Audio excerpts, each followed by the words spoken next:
This is me, Muhammad Suleiman. Today we will go through the two major concepts of chemistry, compound and mixture. What is compound and what is mixture, और what is the difference between compound and mixture. अच्छा, हम compound और mixture में difference लिख के उसके बाद उसकी definition बनाएंगे. अच्छा, पहले तो mixture और उसके बाद compound. I am making two tables, mixture and compounds. अच्छा, तो पहले डिफरेंस जो आता है मिक्सचर और कंपाउंड का, कि mixture is a impure substance. Mixture क्या है? एक इम्प्योर सब्सटेंस है. मिक्सचर एक इम्प्योर सब्सटेंस है. और हमारे पास कंपाउंड क्या है? वो हमारे पास प्योर सब्सटेंस है.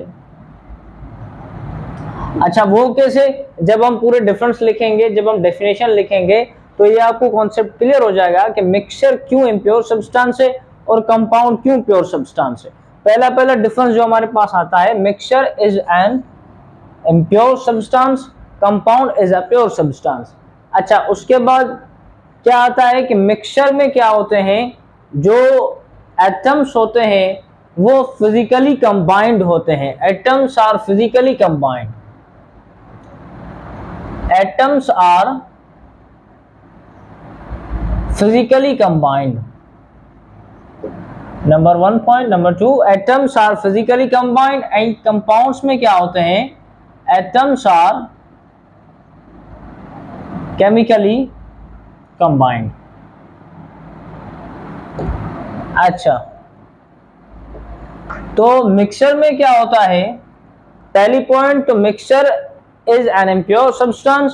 कंपाउंड क्या होता है? प्योर सब्सटेंस होता है. और mixture atoms are physically combined. Mixture में एटम जो है वो फिजिकली कंबाइंड होते हैं. और कंपाउंड्स में atoms are chemically combined. Chemically combined. अगर मिक्सचर में एटम्स जो है वो फिजिकली कंबाइंड है, तो इसका मतलब ये हुआ कि मिक्सचर के जो एटम्स हैं या मिक्सचर के जो मॉलिक्यूल्स है या मिक्सचर में जो पार्टिकल्स हैं, उसको हम फिजिकल मींस के जरिए सेपरेट कर सकते हैं. The particles of mixture, the particles of mixture can be separated by physical means. अच्छा, अगर कंपाउंड जो है वो केमिकली कंबाइंड है, जो उसमें पार्टिकल्स हैं, जो उसमें एटम्स है वो केमिकली कंबाइंड है, तो इसका मतलब ये हुआ कि the particles of compound are not separated by physical means. The particles of compound are not separated by physical means. अच्छा, उसके बाद पहली पॉइंट इम्प्योर सब्सटेंस की, दूसरी एटम्स आर फिजिकली कंबाइंड, तीसरी the particles of mixture can be separated. The particles of mixture can be separated, compound can not be separated by physical means. अच्छा, उसके बाद हमारे पास जो पॉइंट आती है वो है कि मिक्सचर जो है, मिक्सचर में जो एटम्स होते हैं रिटेन देयर इंडिविजुअल कैरेक्टरिस्टिक्स.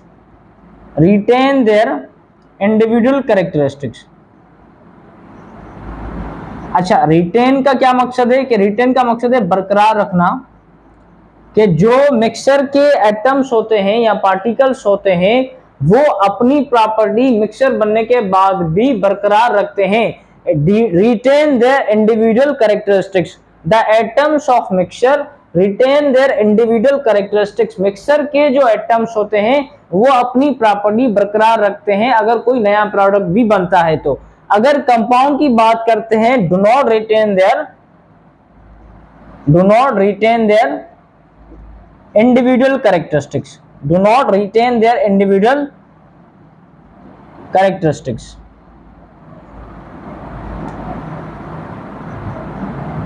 अच्छा, उसके बाद अगर do not retain their individual character, उसका मकसद ये हुआ कि कंपाउंड जो बनता है is totally different from the properties of compound is totally different from the properties of element or atoms or particles of compound। जो कंपाउंड बनता है उसकी जो प्रॉपर्टी है वो टोटली डिफरेंट होती है जो उसमें एटम्स या पार्टिकल्स मौजूद होते हैं। अच्छा, उसके बाद एग्जांपल देखें, मिक्सचर का एग्जांपल हमारे पास आ गया साल्ट प्लस शुगर या एयर। हमारे पास क्या है, air is the mixture of gases, salt plus sugar भी जो है हमारे पास मिक्सचर है। अच्छा, कंपाउंड की बात करें NaCl CO2, ये हमारे पास क्या है, मिक्सचर है। इसमें जो सोडियम है या क्लोराइड है, अच्छा NaCl की अपनी प्रॉपर्टी है, Na की अपनी है, Cl की अपनी है, लेकिन Na और Cl जब आपस में केमिकली कंबाइंड होते हैं तो एक न्यू प्रोडक्ट बनता है जिसकी प्रॉपर्टीज भी अलग होती हैं सोडियम और क्लोराइड से। तो इसका मतलब ये होगा कि the compounds have different properties या compounds have totally different properties from the particles of compound. जो कंपाउंड्स में पार्टिकल्स होते हैं उसके हिसाब से जो कंपाउंड है उसके पास डिफरेंट प्रॉपर्टीज होती है। लेकिन मिक्सचर में क्या होता है कि रिटेन देयर इंडिविजुअल कैरेक्टरिस्टिक्स का मतलब ये है कि साल्ट और शुगर जब अब सॉल्यूशन बनी तो सॉल्यूशन में वाटर की भी प्रॉपर्टी होगी और शुगर की भी प्रॉपर्टी होगी। ठीक है, एयर में अगर मिक्सचर ऑफ गैसेस है तो ऑल गैसेस की प्रॉपर्टीज मौजूद होगी। अच्छा, अगर उसके बाद बात करें कि कंट्रास्ट हमने कर लिया, अब अगर हम डेफिनेशन लिखें, अब अगर हम डेफिनेशन लिखें मिक्सचर और कंपाउंड की,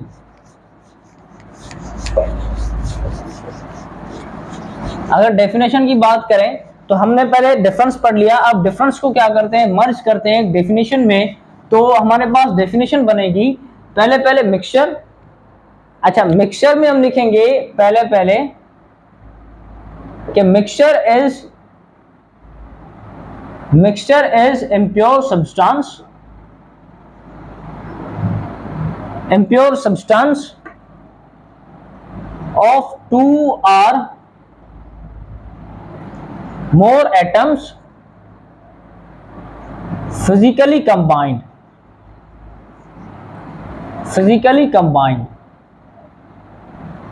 Mixture is impure substance of two or more atoms physically combined that retain their individual characteristics।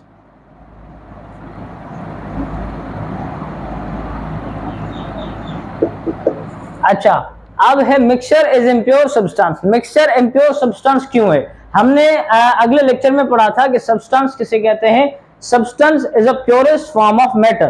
Purest form of matter, या हमने सब्सटेंस की एक दूसरी डेफिनेशन पढ़ी थी कि सब्सटेंस कहते हैं कि substance has a particular set of characteristics, particular set of characteristics differ from the another kind of atom। particular set of characteristics जो पॉइंट है उस पे आप थोड़ा कंसंट्रेट करें तो उसमें क्या कहता है कि particular set of characteristics। अच्छा, जो हमारे पास मिक्सचर बना, example sugar, water plus sugar का जो हमारे पास सॉल्यूशन बनी, तो हमने कहा है कि मिक्सचर में जो वाटर और शुगर की प्रॉपर्टी है वो रिटेन होती है सॉल्यूशन में, मतलब बरकरार रहती है, रिटेन।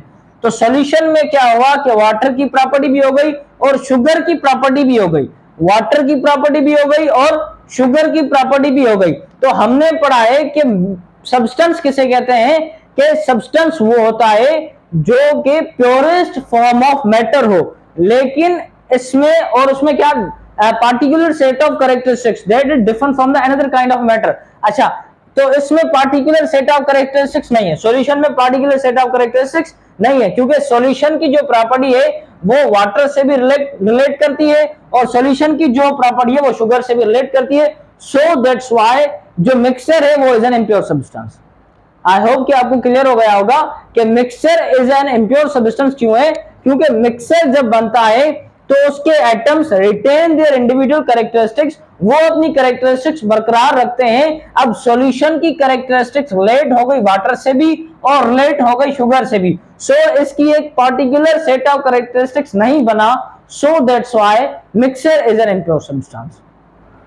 अच्छा, अगर हम बात करें अब कंपाउंड की डेफिनेशन पर,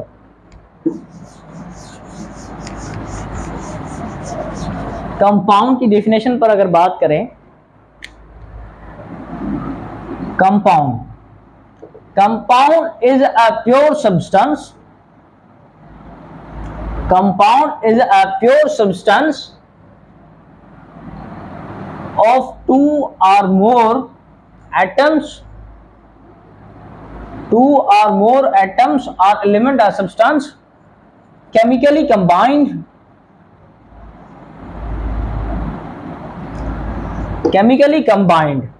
And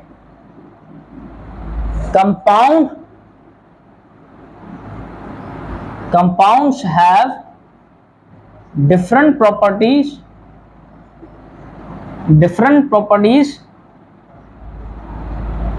from their atoms. अच्छा, एग्जाम्पल हम कहें कि Na प्लस Cl, Na और Cl जब बना तो हमारे पास Na और Cl बन गया। तो सोडियम और क्लोराइड जब मिला, रिएक्शन हुआ तो NaCl बना, सोडियम क्लोराइड बना। अच्छा, ये कंपाउंड है। क्यों कंपाउंड है? और compound is a pure substance. हमने कहा compound is a pure substance. Pure substance का मकसद ये, सब्सटेंस का मकसद ये है कि प्योरेस्ट फॉर्म ऑफ मैटर या पार्टिकुलर सेट ऑफ कैरेक्टरिस्टिक्स। अच्छा, और हमने दूसरी बात की कि कंपाउंड से different properties from their atoms. जो कंपाउंड बनता है उसके पास एक मुनफरिद प्रॉपर्टी होती है, एक अपनी प्रॉपर्टी होती है, पार्टिकुलर सेट ऑफ कैरेक्टरिस्टिक्स। हमने सब्सटेंस पढ़ा है कि पार्टिकुलर सेट ऑफ कैरेक्टरिस्टिक्स। तो अगर Na और Cl जब बनता है, जब रिएक्शन करता है तो NaCl हमारे पास आता है।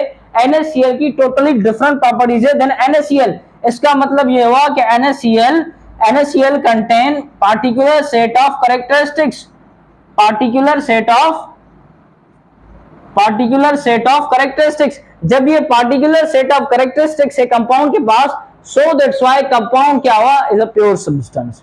आई होप कि आपको प्योर और इम्प्योर सब्सटेंस भी पता चल गया होगा, why mixture is a impure substance और why compound is a pure substance, and this is the concept behind that. अच्छा, यही कॉन्सेप्ट था। ये जो बच्चों को मतलब काफी जो है वो करता है, मतलब वो एक्चुअली मतलब इसमें जो है ना वो फंस जाते हैं। तो कंपाउंड और मिक्सचर जो है एक मेजर जो कॉन्सेप्ट था कि mixture is a impure substance, compound is a pure substance. Why mixture is impure substance? Because the atoms of mixture retain their individual characteristics. And why compound is a pure substance? Because the atoms of compound, the compound is properties of compound is totally different from the properties of atom. अच्छा, उसके बाद mixture और compound ये हो गया। उसके बाद types of mixture.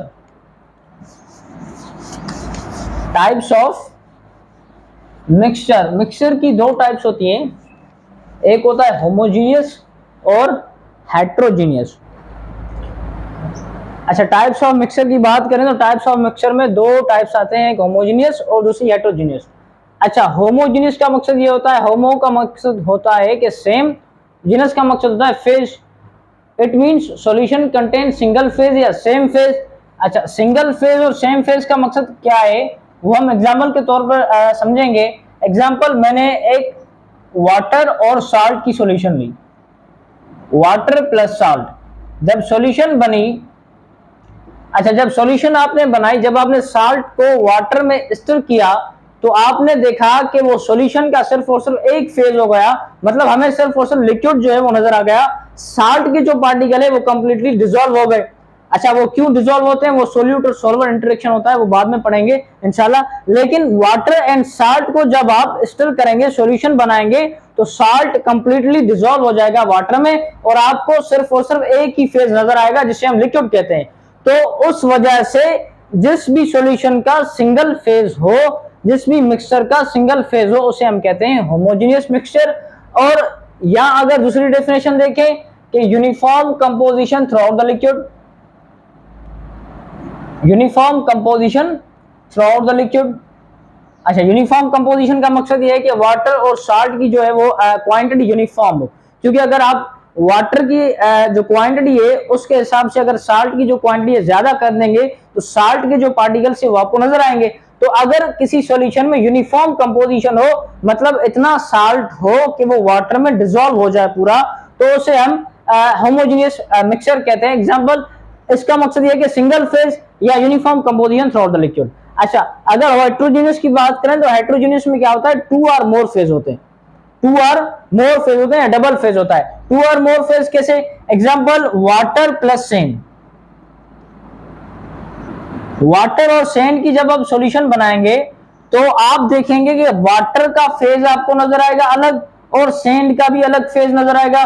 तो इसका मतलब यह हुआ कि आपको 2 फेज नजर आए, एक सैंड का और दूसरा वाटर का, क्योंकि सैंड जो है वो नीचे जमा हो जाती है। अच्छा, वाटर और सैंड का आपको दोनों के अलग अलग फेज नजर आए, सो that's why it is a heterogeneous mixture. जब आपको सिंगल फेज नजर आए तो वो होमोजेनियस मिक्सचर होता है, और जब डबल फेज या 2 और मोर देन फेज नजर आए तो हेट्रोजीनियस, या हम इसे कहते हैं कि uniform composition through the liquid ना हो। अच्छा, इसमें यूनिफॉर्म कंपोजिशन हो और इसमें not uniform composition through the liquid, there is no any uniform composition, there is no any